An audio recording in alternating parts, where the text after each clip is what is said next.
Madera Sugar Pine Company, which I'm going to tell you about today, ran from 1899 to 1931. They centered their operations out of the company town of Sugar Pine, located just 2 miles past our end of track at the bottom of Lewis Street Canyon. From there, they logged off over 30,000 acres of land. In fact, it was said if you took all of the wood they cut down and laid it end to end, you could go around the world over 11 times. They logged off so much land, they even went halfway up Mount Raymond, which can be seen across the canyon to the left and a little bit behind the train. It's the highest peak you can see. August 29th of 2017, we had a massive fire roll through. It lasted for 2 weeks. It was named the Railroad Fire due to its close proximity to our location. It burned over 12,000 acres of land and came close to ruining this railroad. However, luckily we survived. Shortly after that fire, in 2021, we sustained a windstorm.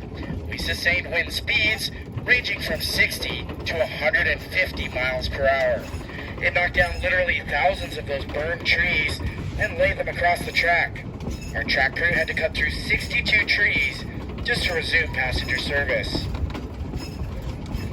Speaking of trees, here in the Sierra National Forest, we have 5 primary types of trees. The first being the California black oak. The California black oak wasn't used much for lumber, but it was gathered extensively for firewood for the company's 6 steam-powered wood-burning locomotives to power the steam donkeys and even to power the mill in Sugar Pine. Once they gathered these...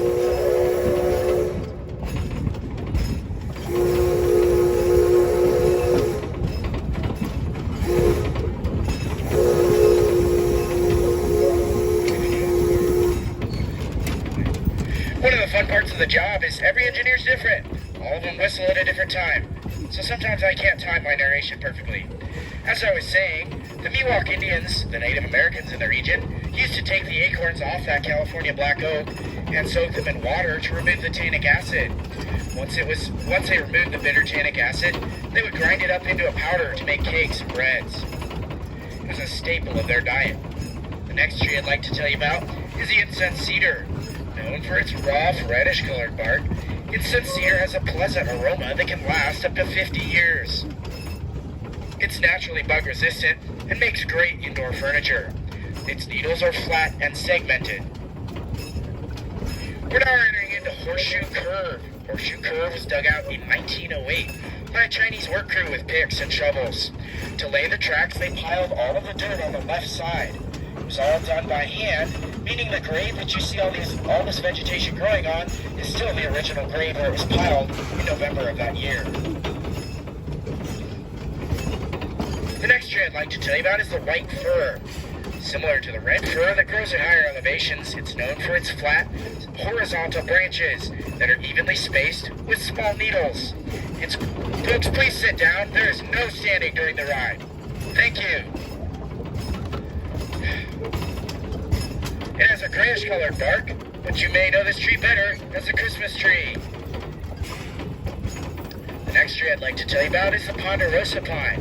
Known for its longer needles that come in groups of 3, ponderosa has scalish-like bark.